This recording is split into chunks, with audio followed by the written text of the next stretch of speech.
Thank you, dear friends, family, and Kickstarter patrons for coming. We're going to listen to the tunes. I'm going to blab about them a little bit and hopefully not blab too much. Try not to bore you. Basically, this is Friend of a Friend. This is my musical theater song cycle. Where basically the shtick is that each person who sings is somehow like acquainted with the previous person who sang in the chain. It's 10 songs, and so you get this like daisy chain effect of relationships. And I actually started working on this in 2020, which is a long time ago. And the initial like sort of writings was, hey, come on in, what's up guys? The initial stuff that I wrote was all like kind of like composition projects. I wrote 2 songs that were just like in a vacuum musical theater songs. I wrote them just to like see if I could. And then in 2021, I kind of had like the idea to make it into a whole thing. So the first couple songs you'll see, I kind of had to like fit them in to the bigger picture. But that was sort of the timeline of everything. Okay, great. So we're going to start with the first song, which is this prelude thing that I wrote, which is like kind of like an overture to the song cycle. It's really short. It's like a minute long. And I basically just like wrote it as like a compositional palette of sorts, a musical appetizer, if you will. And so the theme is very like driving and hopeful. And you'll hear moments where the tune kind of like see this like forte piano moment. It gets really quiet and comes back up. And the bass melody is kind of like doing the same thing, like this staircase effect. And that's something you're going to see a lot, which is just like emblematic of the bumps in the road that a lot of these characters will experience. And the prelude will segue right into the first song, which is called Words, where we find our first character distraught in the midst of a personal dilemma. So here we go.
what to do while I'm just standing over there. That's kind of weird. I'm going to just not look at you guys every time we play a song. Okay, so we're keeping track of the daisy chain so far. This is the report. This is me. There I am. Words. And so this was, like I kind of alluded to, this was the first thing I ever wrote. And it underwent a lot of revision since then. It was really kind of just an idea at the time, and then once hello, come on in, hey. Once I had the idea for the larger scheme of the thing, then I really fleshed it out and did a bunch of lyric revisions. But it was about a friend at the time who had a very emotionally abusive parent. Sorry, we're starting with a real upper, aren't we? And he also had younger siblings, and so I think he sort of felt this responsibility to them to stick around in the situation and protect them. And so, but it was sort of at the cost of his own ability to move forward with his life. And so that's sort of the dilemma that this character faces. And because it was the first tune I ever wrote, it deserves a little more attention. I won't blab quite as much about the others. And to be frank, because I basically wrote these in order, there's definitely some things about this one that I just don't like as much as the ones that are later on. I think I grew as I went as a composer. But my feeling on all of these is sort of that it's whatever the song is what the song is, and it's a snapshot of where I was at the time as a person, as a composer. So they each have a little special place in my heart. But what I can tell you is that I did not have any sort of compositional process yet. So this little idea on the right is the first piano melody that you hear. Right, that whole idea. And I just wrote it because I thought it sounded maybe like something out of The Legend of Zelda. Just this kind of meandering thing going on. And it's alternating between those two, and it doesn't feel like it has a key center, so it's just kind of meandering in that way. And then, of course, the next thing I wrote was this piano thing that you hear.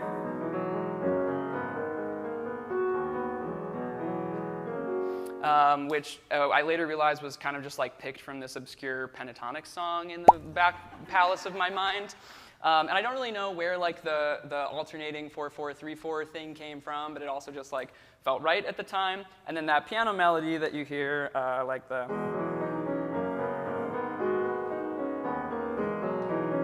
that wasn't written until much later on when I got serious about writing this song. And you can kind of see how just in the prelude, the vocal melody, it kind of steps up, then back down, then back up, then back down. And so that's sort of that 2 steps forward, 1 step back idea we were talking about. And then on the left, I dug up my old notebook from when my teacher at the time told me, hey, you should make a notebook. Hey, come on in.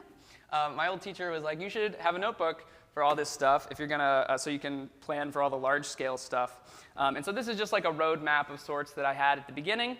And it was the tune was already written, but it was very useful for me to kind of write down about each section, in terms of the arrangement, what was I gonna do to give each section its own kind of character. Okay. And then this middle section that you heard is a little more hopeful sounding, because it's this rising progression.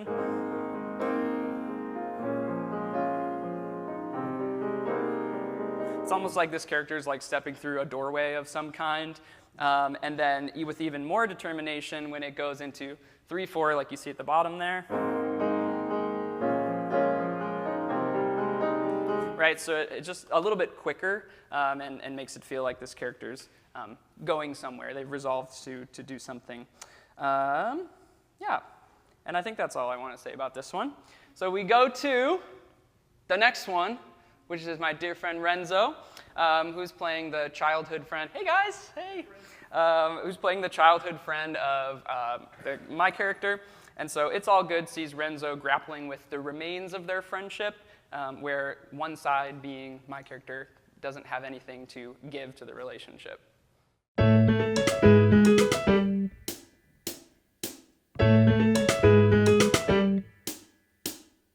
Hey there, guy, I'm good.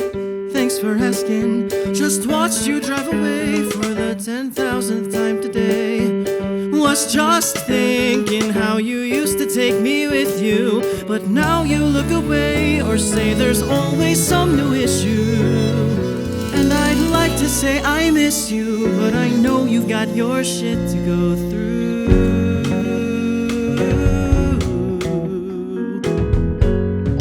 It's all good.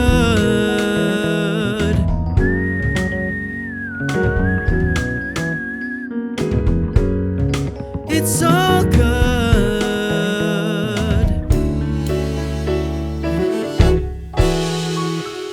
Got this girl I'm talking to and it's amazing. We've gone on 7 dates and now I'm falling hard and fast.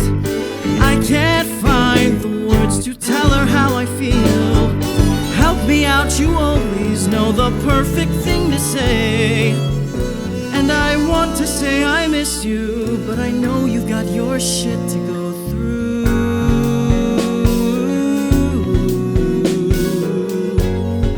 It's all good.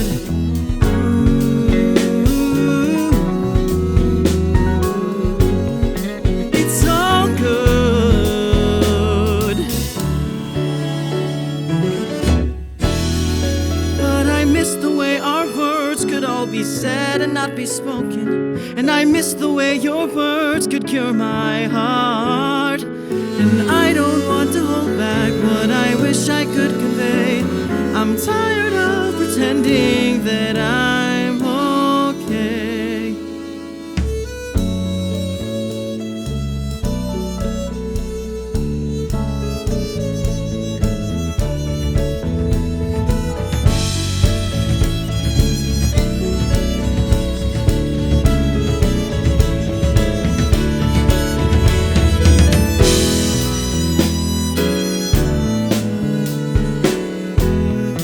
It's all good.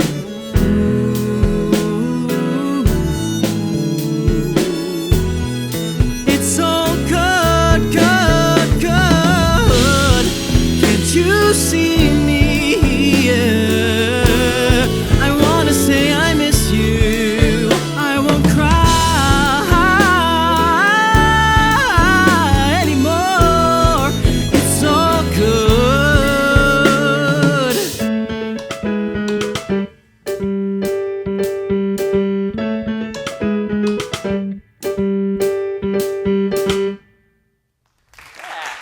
Thank you.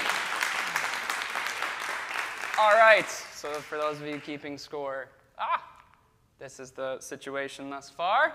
Okay, when I wrote the initial piano figure for this one at the beginning there, I'd only written words and the next one, Following Footsteps, as like my sort of composition projects. And so I wanted to put something in between them that was like maybe not quite so depressing, but we were at the recording session and Evelyn said to me, no, Payton, I think this might be the most sad. And I was like, shit, I think you're right. So that just sort of happened. The first three are all real downers. But this one starts to attack the heartbeat of the song cycle, some of these themes. And this one is sort of exploring like, you know, our ability to carry like the burdens of those around you. You know, someone comes up to you and you say like, "How's your weekend?" And they say, "Oh, well, you know, my grandpa's in the hospital and he's not doing too well." And like, you carry that with you throughout your day.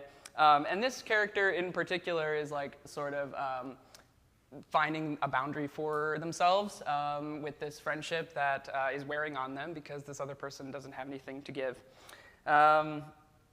So the beginning is meant to feel like pretty bouncy, like this character is kind of just like convincing themselves of what they're saying.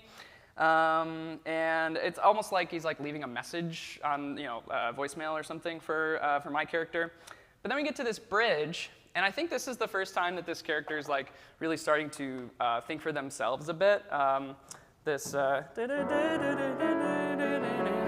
and not be spoken, and I miss, right, that whole deal.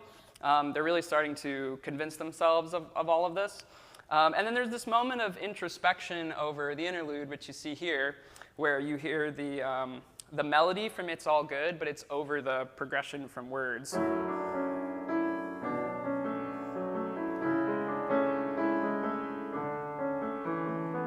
So it sort of like ties those two characters a bit together. And then it does something sort of unexpected, which is that every other time we go to the chorus, it kind of like key changes up, right? It does this like,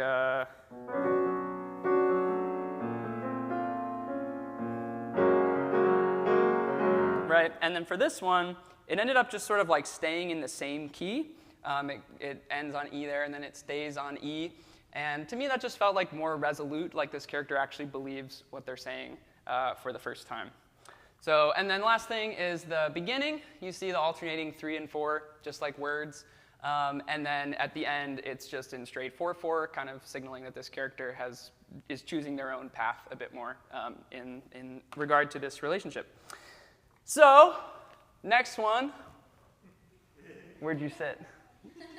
There you are. Caitlin's character singing Following Footsteps.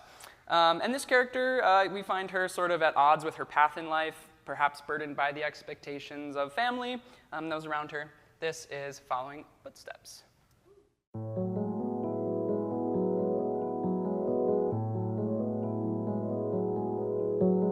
Following footsteps, moving ahead down the road, staying on the path.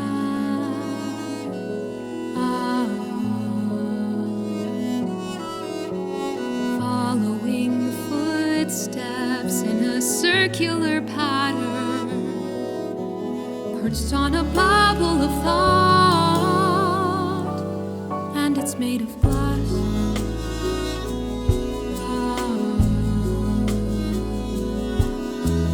Safe inside my mind.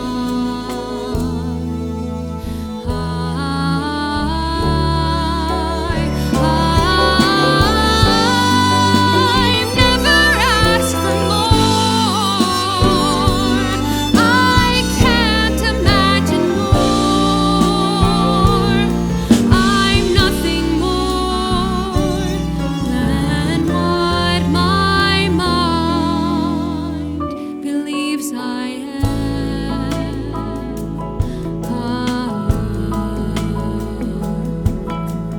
Trapped inside my walls, stuck in a castle of doubt, and it's made of stone.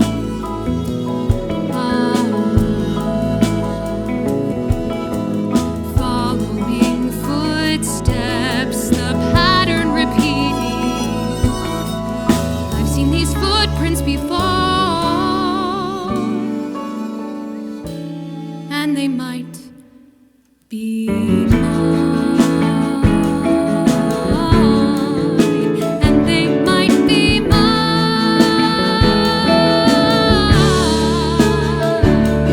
I know I've been here before,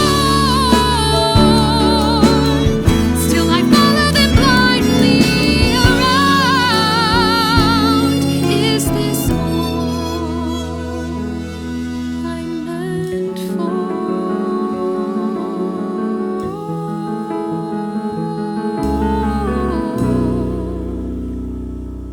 Staying on the path, never any reason to fly, never breaking through, never even daring to try. Footsteps never lie, footsteps just keep moving on.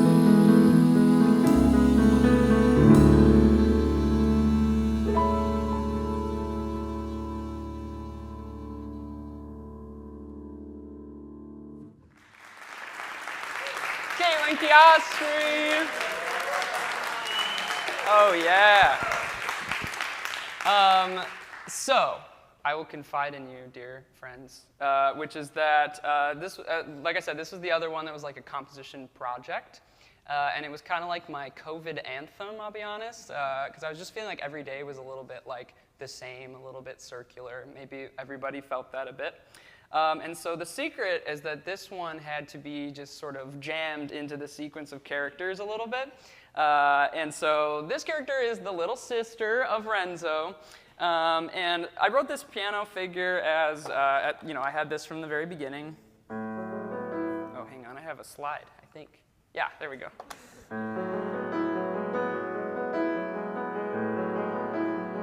Right, that whole thing, that pattern of notes is very circular. And so I thought, like, what if this character that I'm, again, jamming into the sequence of characters their life felt circular because it was directionless, or that they didn't feel like they had agency over where things were headed. Maybe the walls that this character creates for themselves are a product of their own self-image. Maybe this reductive self-image could be born from a family that has high expectations, a family that is overshadowing or neglectful. And so that was sort of the direction I took it. This song is also in the same key as It's All Good. It's in a good old A there, but it's kind of a different type of A. So,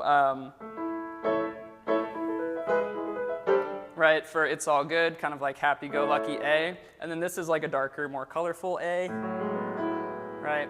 But it's the same key, and so to me that sort of like signifies that these characters come from a very similar background, but maybe Renzo's character is a bit more optimistic, taking life by the reins. Caitlin's character is a little bit more reserved, lets life come to them. And the one other thing I want to say about this song is it's like a little bit different from the first two, in that this character doesn't necessarily like resolve to move on or resolve to do anything. It sort of comes back to where it started. And so it's a little bit more haunting in that way, where these first two characters, you see them sort of make a choice, make a decision to move on, and this character does not. So that's sort of the first three, bit of a little trilogy maybe, and we move on. One more round of applause for Caitlin, everybody. And we go to Caitlin's school teacher, who just got here, Rachel in the back. Hi, Rachel. So Rachel, we find her in possibly like an equally sad state of affairs, but through a bit of sweet talking, she finds joy in shared vulnerability with her girlfriend, played by Amy.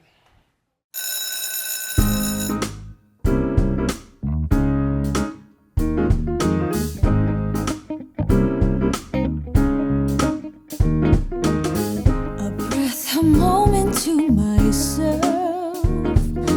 Peace in my head, quiet thoughts. But their open eyes and broken smiles are more than I can bear. Another class they wander in, each with a story to tell. I listen close, but in return I feel every bruise and every burden. Every hour they come and they go. Every hour takes a part of me away. Every hour I feel I've given more than I was prepared to.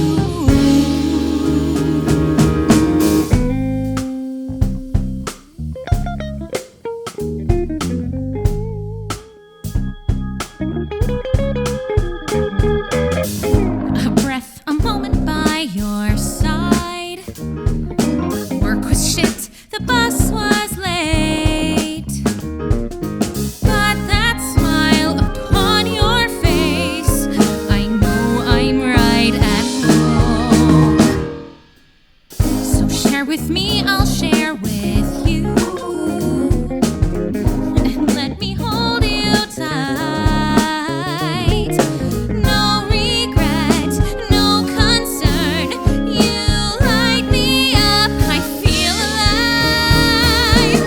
Every hour, you put me back together. Every hour, my love for you grows stronger. Every hour, I know that you're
right, so I told you we'd get a bit of an upper eventually. I promise. They're not all super depressing.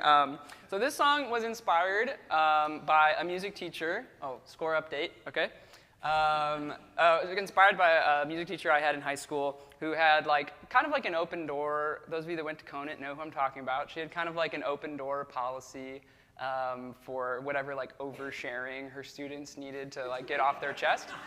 And so I kind of wanted to write something about that. And I actually interviewed her a long time ago, and I had this in the notebook. So these are just some thoughts I jotted down from my conversation with her. She talked a little bit about how students come to you all day with really heavy things. Maybe they don't have a guardian at home that they can rely on for those sorts of emotional needs. And some teachers will just turn it off. They're really good at they'll come home, compartmentalize, work is work, severance. And but she confided in me that she really takes it home, and she's not able to do that. A couple other things she talked about, she'd rather that they come to her than say nothing at all. So that sort of makes her feel responsible in a way. That's not in her job description, but it's the way that it is. And so what I ended up with, I have to talk about the bricks. Oh my gosh, I made myself a giant note. Okay, this is an analogy that is a little bit present throughout all of this, but we talked about the guy comes to you and says oh yeah, my family member's in the hospital, and that weight that you carry with you. The analogy is that I've heard is you have a backpack on as you go throughout your day, and when people give you some sort of heavy emotional burden like that, they give you a brick to put in the backpack. You know what I mean? And so for this character, for Rachel, and for my teacher, they're thank you for the brick, thank you for the brick, thank you for the brick. At the end of the day, the backpack is full, and the backpack is heavy. And so I wanted to start to explore that idea. Let's see. Oh, some more notes. So what ended up happening with that analogy in mind is we have two people with somewhat contrasting emotional personality types, love languages, but they know how to be exactly what the other one needs, right? Rachel's character shows affection through listening and understanding. Amy's character shows affection through more vulnerability and sharing, and they're both able to get rid of some of the bricks that way. Right, so, and then compositionally, I set out here with the goal of writing something that wasn't quite so heavy-handed, right? I wrote this soulful, up-tempo was my note to myself, and I think that's kind of what it ended up being. Just to create some variety, this is where we were headed. But funny enough, this ended up being one of the last ones that I was happy with because I couldn't satisfy myself with the lyrics. I sort of found that in trying to simplify the lyrics a bit. Originally, the lyrics were really heavy-handed, and I made some last-minute changes to all of it. I started just trying to focus more on the characters and the contents of their actions for something like this. Like Amy's verse, she's just what's the first thing someone might say if they had a bad day at work? The bus was late, work was shit. And I just wanted to write something that was this is just what happened today. Because I thought that spoke to the song better than me trying to write a poem of some kind. So once I started focusing on more character-driven lyrics, I think things started to take a nice step forward for me. Hey guys, hey, come on in. And thinking about the lyrics more from the inception of the song too was something really important for me. Coming from an instrumentalist background, I was writing in chords more so on the piano, and once I started to think about the melody and the lyrics right off the bat, that really started to help the compositions grow, I think. And then one other thing I'll say is the key that I wrote is not the key that it ended up in. And what I mean by a distant key is two keys that might not share a lot of notes. So Falling Footsteps, right, just ended in this mode of A major. And then D flat, you can hear that sort of dramatic sound that you get is because those keys they don't share a lot of notes in common, so it's pretty jarring. But the song ended up being in A flat, which is also still pretty distant, but that was a last minute change, mostly for vocal register reasons. Okay, great. And we move on to another person that's also here. Brady in the back. Hi, Brady. So Brady's character is playing the ex of Amy's character, and he's sort of in a mode of self-loathing at the moment. So here we go. This is You or I.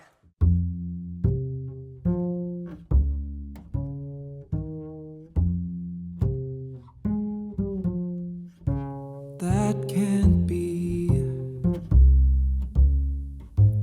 I don't remember this part. Let me read the next chapter. I know that there has to be more.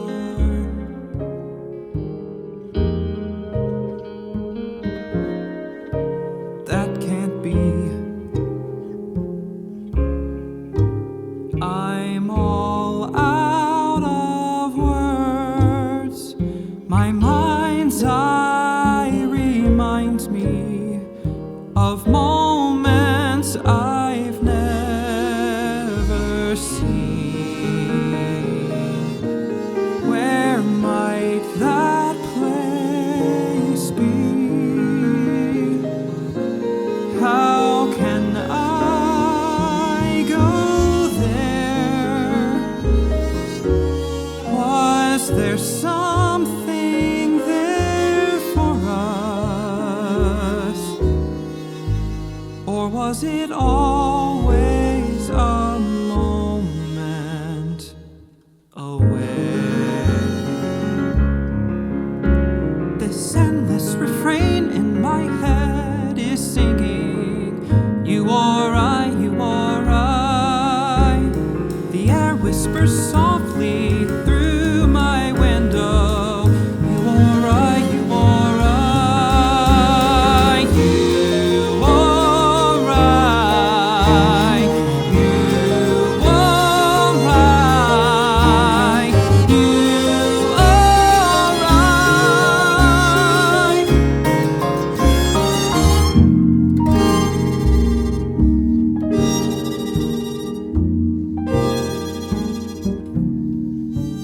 You're happy to be just yourself, brighter, incandescent, peace in your head, quiet thoughts.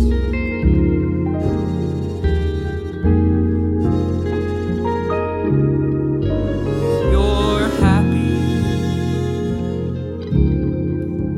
You've left me wanting more of your time, your heart, and your mind, and the moments of peace in my head.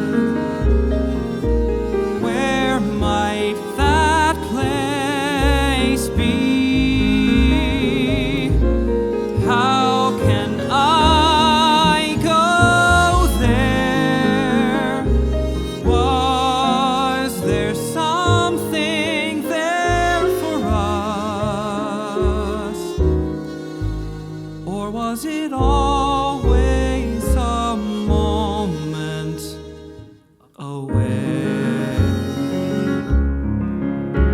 This endless refrain in my head is singing, you or I, you or I.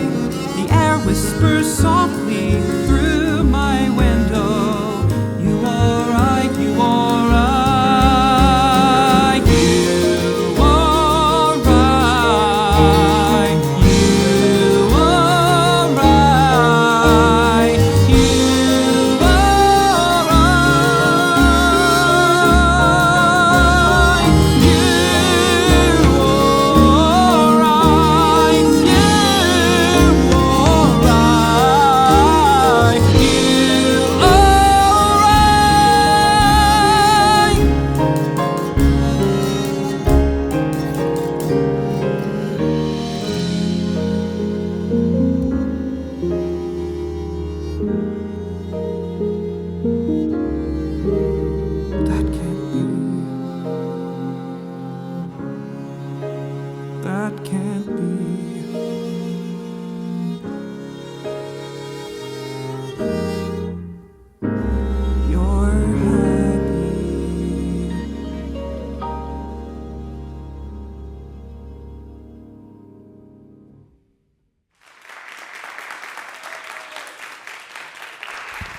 Brady McNeil, everybody.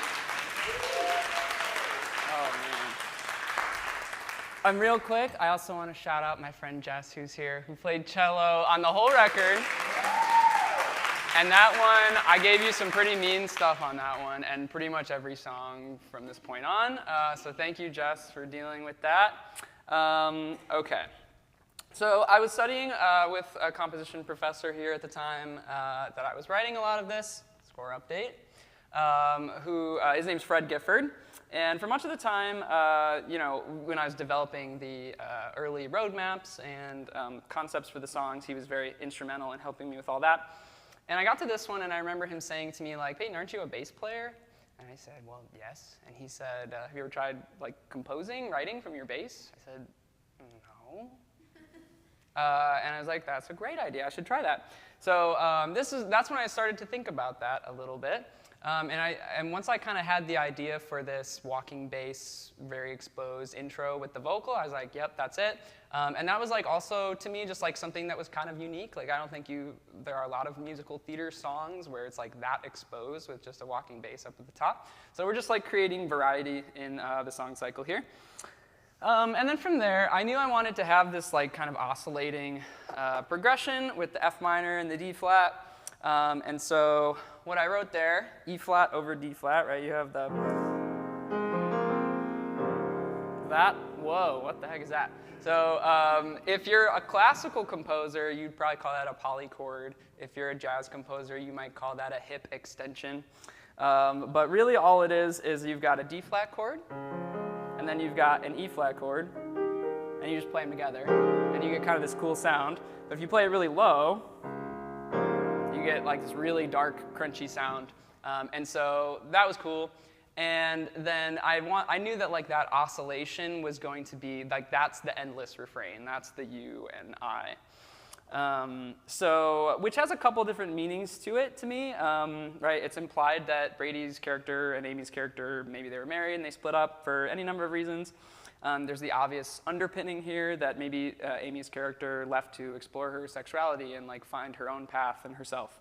And that's why Brady keeps coming back to this refrain of like, "You're happy," even though it kind of means something different each time he sings it. He knows that deep down there's really nothing he could have done. How could he truly be angry if this is the only way that Amy's character can be her true self? And that's the you. But underneath that, he is angry, and he may never have all the answers to why Amy left and why their relationship didn't work out. So I just included some of the lyrics here. This was also kind of like a late game change, bottom of the ninth, so to speak. This is one of my like favorite things that I wrote. And the reason I changed it is because I started with this kind of like nice storybook analogy at the beginning, and then in the original lyrics, I kind of like ditched it, and everything got super literal. So I changed it last second to kind of keep the analogy going. Where might that place be? How can I go there? Was there something there for us, or was it always a moment away? That's just sort of him questioning like his perception of what their relationship was together. It very well may have been real, but the outcome will cause him to question that forever, maybe. And so that's the I. And just for kicks, here's the form chart. Again, like very useful for me when I was doing this, especially in this song because the chords are like so open-ended. It's just those two chords going back and forth a lot of the time. And so I knew like the arrangement was going to have to do a lot of the heavy lifting here. And that's I'm really proud of like where this one ended up. And so each section I was trying to give it a different character, same as words. And this is the one thing that really changed. This pre-chorus, I was originally thinking like, oh, it's going to be like a jazz ballad because the bass is like walking at the beginning and it's swung. But it didn't end up being that. It felt better to just have it as the like triplet feel thing that you hear that it ended up as. Stir the soup. That's what the jazz drummers say with the brushes. Stir the soup. So cool. So that didn't happen, and I'm glad that it didn't. Okay, great. We go to the next one. So this is kind of another trilogy. My remote, what the heck? This is kind of another trilogy almost with Rachel and Amy and Brady, and now these two characters. So Maya's character is the daughter of Brady and Amy. And what did I write about this? Maya, who, having seen how hopeless her father is in tending to the flame of love, she has her own ideas about what love is supposed to look like. My dad and love are simply incompatible. Never has there been a pair so unalike.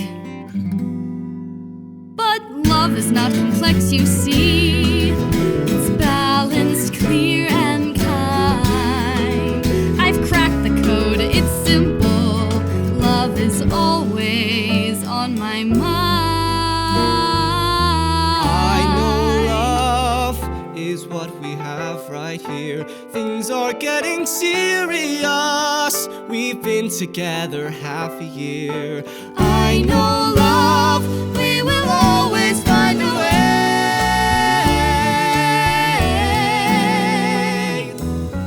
Our love is here to stay.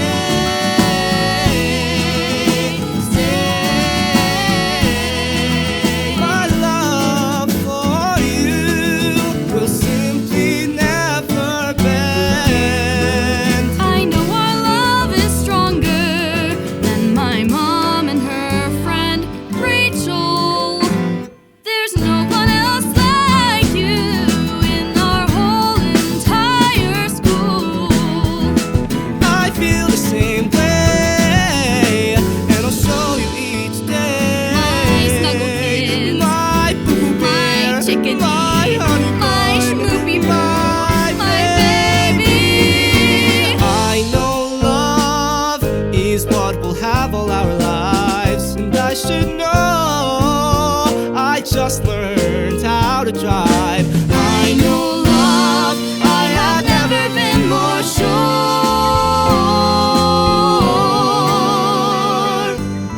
Our love is good and pure, but still it's so hard to say for sure that you feel the same way. Tell me you know that you'll stay. I will stay For the rest of our lives we can say I know love is what we have right here. Things are getting serious. We've been together half a year. I know love, we will always find a way.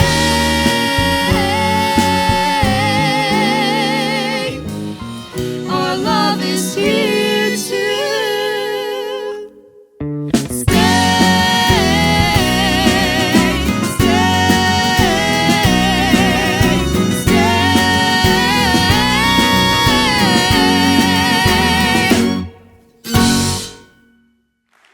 Yeah. Maya and Dylan, everybody. They're not here because they are actually in college. So they're not here. They're far away. But they nailed this one. Oh, where did my clicker go? Score update. There we go. Okay. So finally, we get to a moderately humorous one. And I think we're like sort of done with crushing depression. It'll be a little better from this point on. And so yes, I wanted to write a little more upbeat one, but I don't remember like too much of writing this one because honestly, like this all sort of like ended up being the final product. It's not like so deep that it kind of just was what it was. And I even wrote down like some of the bits I wanted to do, and most of them made it. You could see my notes about all the pet names, and so most of them made it in. I had to add a couple, as a matter of fact. And so besides that, it was kind of just like, wouldn't it be funny if like the most absurd and gimmicky song in the show was also the most rhythmically complex and went through like 4 different keys? So that's what I did. And it's in 5, and it goes through a bunch of time changes. Sorry to Evelyn and Jess. But I really like this song because it isn't like entirely absurd. And it actually might be one of the more meaningful ones because at its core, it's about how living through her parents' divorce has really warped Maya's perception of love and like what a healthy relationship should look like. Dylan's character, I'll be honest, is like a little bit like the filler. Like he's kind of like the I would die for Riley, you know what I mean? But there are certainly some nods here to like male insecurities. Like he doesn't completely suck. Like he's obviously like kind of a nice boy, but he also has no depth, and it's kind of like surface level love because he has no idea who he is, and he's maybe a little codependent. So, and this is funny. I had to include this because this was so funny. I wrote, I know love is the running title. Obviously ironic. I don't know why I felt the need to include that in my notes to myself. But so that's what it was. And I stuck with the title because I liked the double meaning there. So like in the chorus, you see the first version of it, which is like the declarative, like I know love, I know things about love. And then the other version, which is the I know, comma, love, like as if you're addressing somebody. So I liked that double meaning there. And each time the chorus appears, that's what you see. And yeah, that's that one. And we get to Michelle. So moving on, Michelle is playing the best friend of Maya's character. And she hates Maya's relationship with Dylan. She's never been one to get into all that mushy relationship stuff, but this particular relationship seems to really be upsetting her.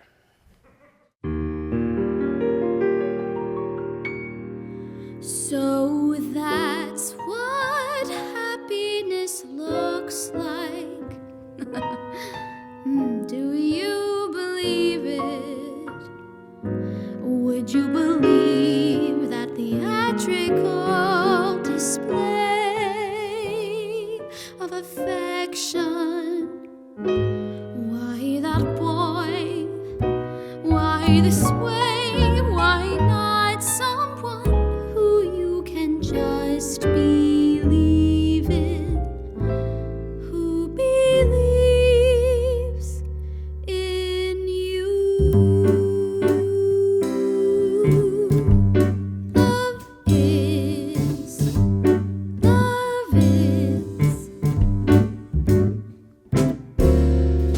something that you can't quite describe. On the tip of your tongue, like a thought you just had racing out of your mind. Something that you've not felt before. So intense yet so calm, and it's right in the palm of your hand. It's never abrasive, but oh so persuasive, as invasive as lice or the flu. And you'll feel it when you've got it, or so they say. They say that romance is elusive. Feel a spark, hear a bell, give your heart, it feels swell, but it's gone in a flash. But they say that you stay for the thrill. When you look in their eyes and you see clear blue skies up ahead, it beckons you near, whispers soft in your ear, things you simply could never have known. And you'll know it when you feel it, or so they say.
Okay, so she's got a little crush. Aw. We've all had crushes. So I don't remember what inspired me to write about this particular sort of situation, but as you'll see in a moment with Max and Allie, spoilers, playing the parents of this character, it gave me a nice opportunity to also explore like that lens of it.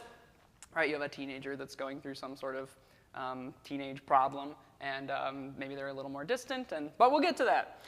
So this tune was really, ultimately it was just my attempt to write like some sort of Gershwin-y, Porter-y, American songbook type thing. And so I started with the intro section. These are a couple of examples that I pulled. So like, I wanted to emulate, like this is a Cole Porter tune, I know too well that I'm just wasting precious time in thinking such a thing could be, that you could ever care for me. Right, that style of, they call it the verse, I found out. I thought that was like the intro, but then like the body of the tune, like you'd be so easy to love, that's the chorus. So I was like, okay, I want to do that for sure. And then I pulled, like, this is an example from Thoroughly Modern Millie, where I just liked the voicings that Miss Janine was using. Like, see how, like, these ones are really spread out? And, like, over here, it's, like, more of these, like, block chord type of things. So my version, I kind of, like, pulled from both, and you see both of those things. Like, here's, like, a little bit more of the spread out voicings, and then here's the block voicings like that. And so, like, those two examples were really helpful to me in, like, trying to do this.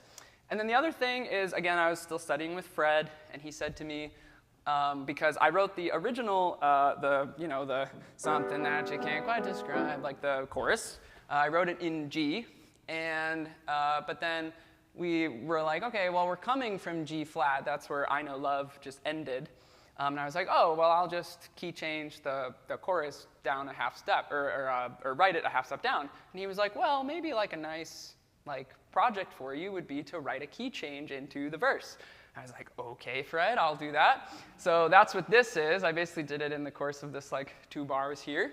And so that ended up being pretty cool. That was a nice sort of thing to throw in there. And proud of how this turned out. And then besides that, oh my gosh, my clicker. Oh no, spoilers. Okay. So lyrics, it was really fun to write some kind of old-timey sounding lyrics and rhythms and melodies, and juxtapose that with a modern feeling character with a modern feeling problem. And let's see, what else did I say about this one? Oh, just some of these lyrics ended up changing. Let's see, this one ended up changing. All the yellow are the things that I changed, I think, right before the workshop. And yeah, and I just like the sort of dreamy imagery here, feel a spark, hear a bell, give your heart, it feels swell. Right, that to me feels like it could be in an older show, but again, kind of pairing that with a modern character was fun. Cool, so we go to Michelle's parents. I promise, if you didn't see these headshots, you might believe it just from the record. But Max is here. Hi, Max. Allie is not here. Allie is in Washington. But they nailed this. Let's see. So let's hear from the aforementioned parents, Max and Allie. We find them arguing about what to do about Michelle's recent emotional distance. So here's Nothing at All. Did you see? Did I what? Can't you tell? This is swell. She's distressed. I've assessed. I'm appalled. Maybe all of her words don't green light a therapy session from Mom and Pop. But what if they do? Could be true. It's our fault. Not our fault. We fucked up. Oh, buck up. Should we pry? Yes, we should. Would she lie? Yes, she would. Would she lie? Yes, she would. No, she wouldn't. Yes, she would. She would rather be dead than let us look inside her head. She is distant, more than daring, somewhat spiteful yet so fearless and so caring. In these moments I wonder if I've shown her the way to go. I wonder, have I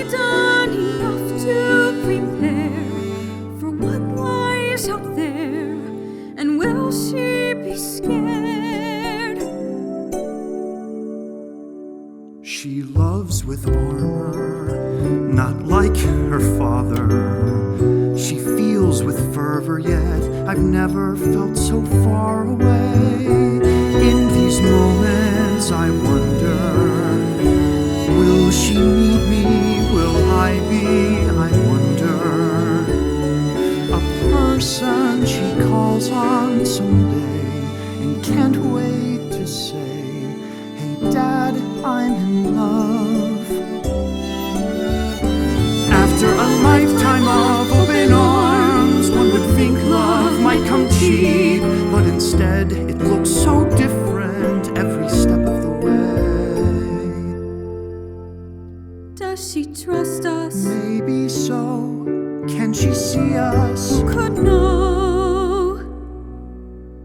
Though it's seldom she calls. And she's growing so tall.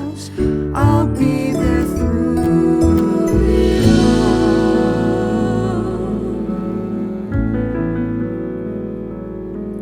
Remember when she was just barely 3? Now she's grown. So have we. Hold with you those days. Be steadfast in your ways. You'll be a warm embrace, a friend. It's strange to believe what she will achieve in this life on her own. Just do what you can, hope that she understands. You'll be a guiding light, a home. Nothing at all is simple. Nothing at all is Try as we graceful. might. We fight for her joy, her smile. We know nothing at all. Nothing at all. Nothing at all is perfect. Nothing at all.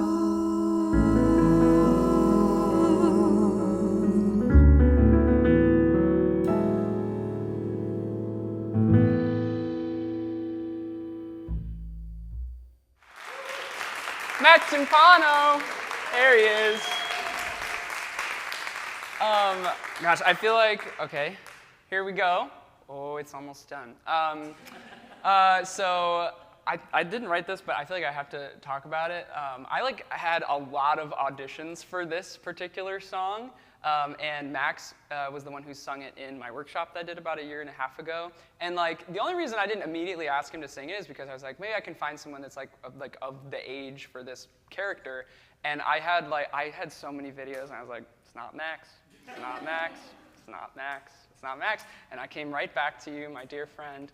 And Allie, I've been in 2 shows with her, and she played Ronalisa Peretti and Diana Goodman, so in 2 college productions. So I'm like, okay, I feel like she has the mom chops to sing this song. So it ended up being the perfect casting and the perfect pair here for this one.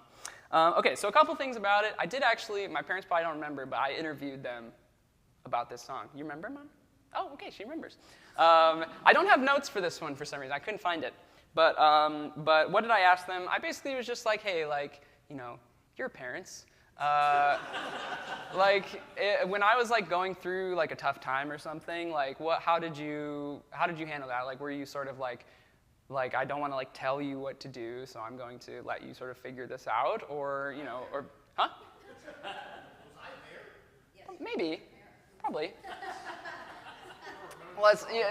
Just let me get through my spiel here. Okay.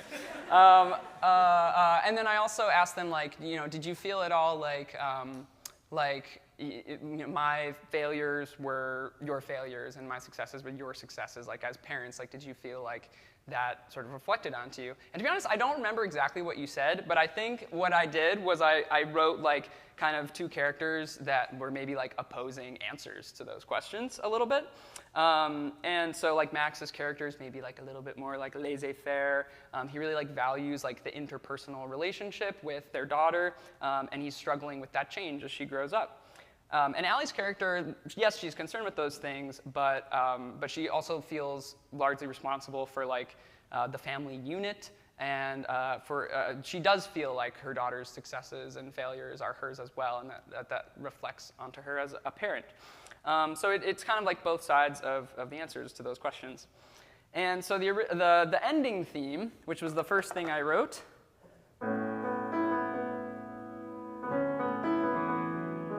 that ends up being like the moment of consensus in this song, sort of.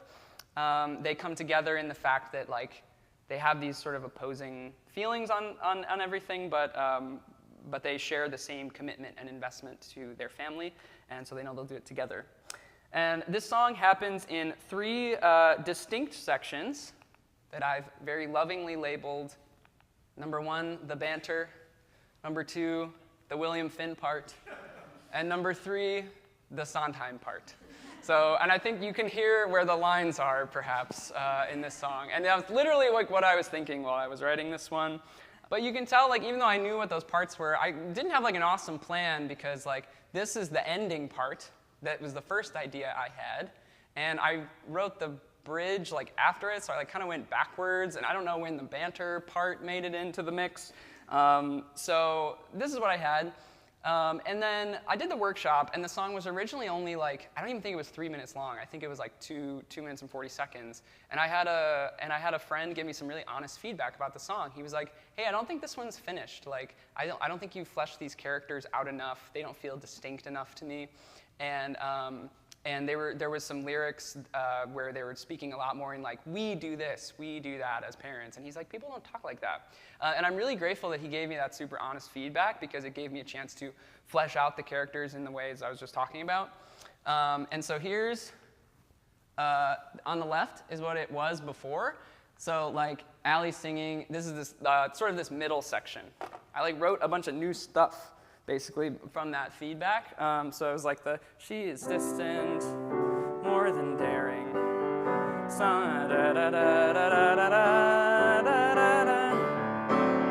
After a lifetime of open arms, it just went right to that part. So there's like, I basically like quadrupled the length of the William Finn part on that feedback. And so I added this whole bit about like,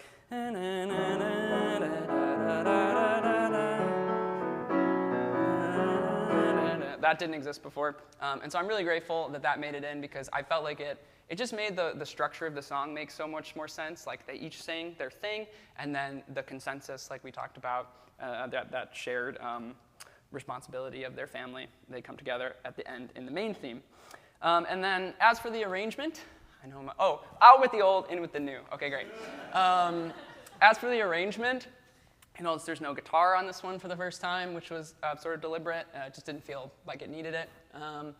And I knew I wanted like the twinkly keyboard, kind of like, maybe, I don't know, is that like an 80s sound, electric piano sound that I wanted? I don't know. And I wanted the strings to kind of like really do some of the heavy lifting here. And then something about like this like really simple piano writing is like really contemplative to me. Also like totally something William Finn would do. And I just, I don't know, I just thought that like grounded the song really nicely while the keyboard is like doing all this other stuff. And it also gives Evelyn a break, because I made her do the heavy lifting on every other song. So, so great. Okay, so we made it to the last song, and I know we all want to go get some food. So I'm just gonna do some acknowledgements, and I'll talk about the last song before I play it, so it's not like super like weird and awkward and unceremonious when I have to talk after the song. Okay, so first thing, many of you are here. I have my dear friends of friends. On the left, you see my Platinum Club Kickstarter patrons. So I'm just going to thank all of you that are here. Mary Alice and Mike, thank you so much. Kelly and Ashley, thank you so much. Mike and Jeff are not here. Rob and Donna Kaye, my dear parents, thank you so much. Bill and Shirley Alpers, thank you, Papa. Linda, Peter, and Alyssa Davis are not here. Michael Incardoni, Joe and Marlena Sekulich, Ambrose Bragg, Laura and Darren Franzen, thank you so much, and Chris and Rick Guerreri, thank you so much for being my biggest supporters to help this project happen. The band, I have to especially thank Evelyn and Jess who are here. Give them a round of applause.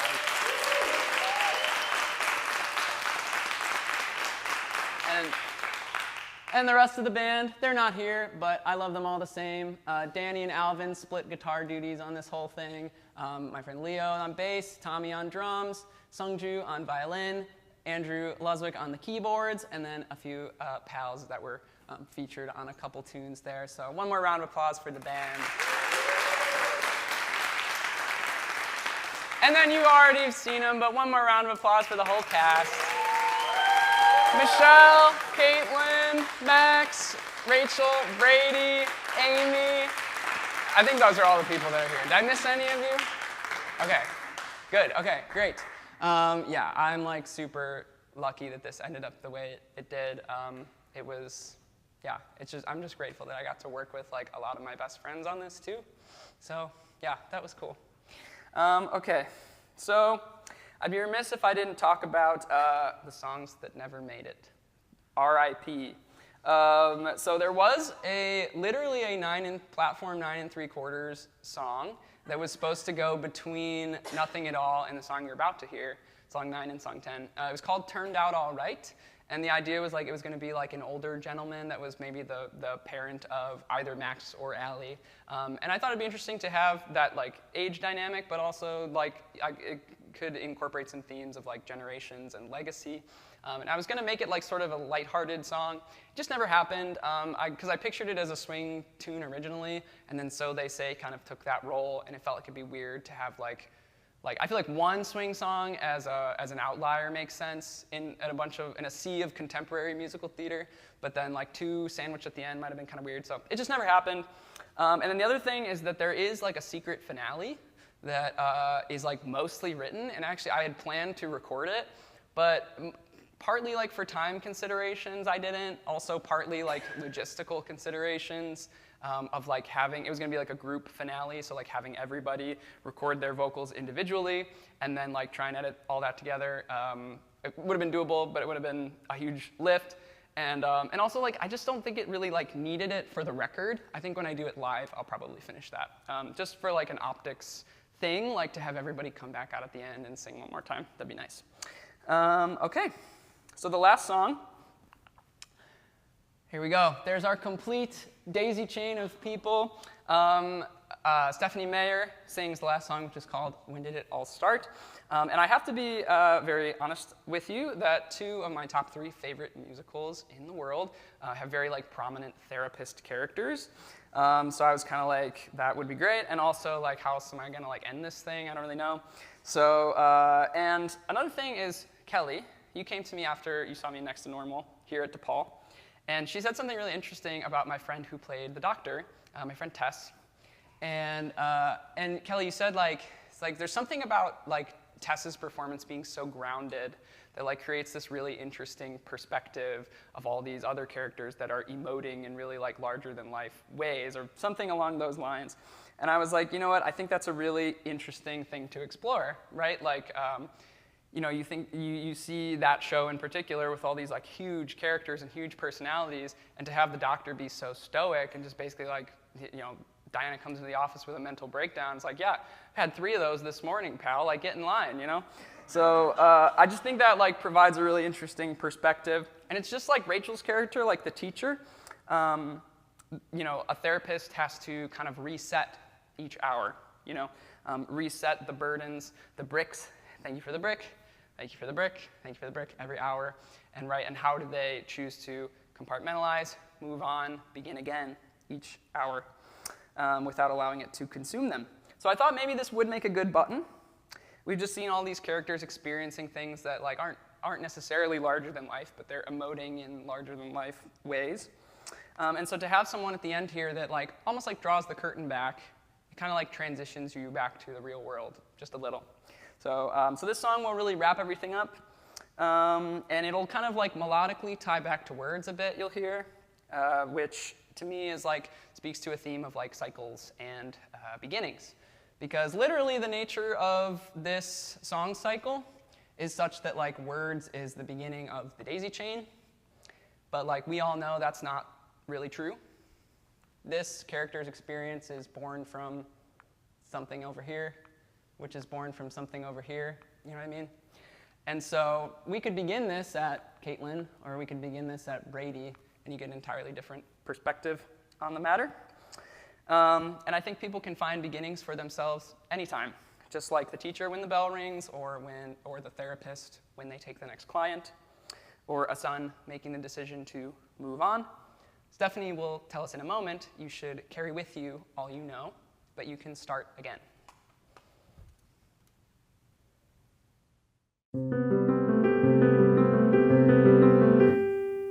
When did it all start? Funny you should say. Ever since I can remember, I've always been this way, listening intently, taking on much more than my share, moving on. When did it all start? Gosh, it's really hard to know. Ever since I can remember, I've always been here for the show, listening, seeing every hue, joy, sorrows, and brilliance, all of you. Who can say how things begin? Who can say what led you here? You've a million bricks to carry. Will you share with me? Every year a new embrace. Every year the same reprise.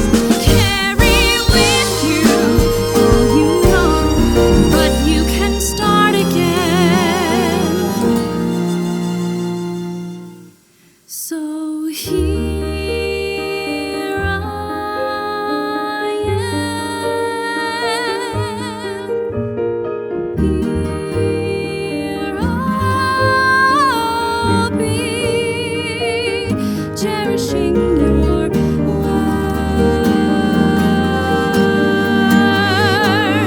your words.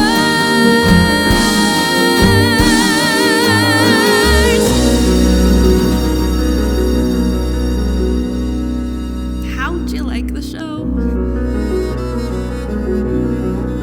Come on, don't be shy. Did you glimpse something familiar? A moment that you've seen before. Step into my office. Come and stay. I'll hand you my pen. Ask away.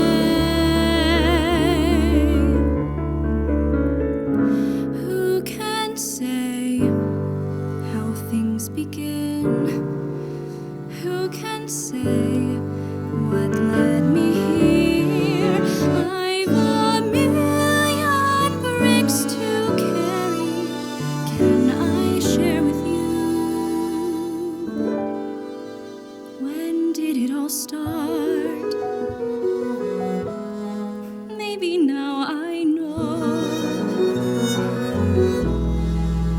Thank you for the show.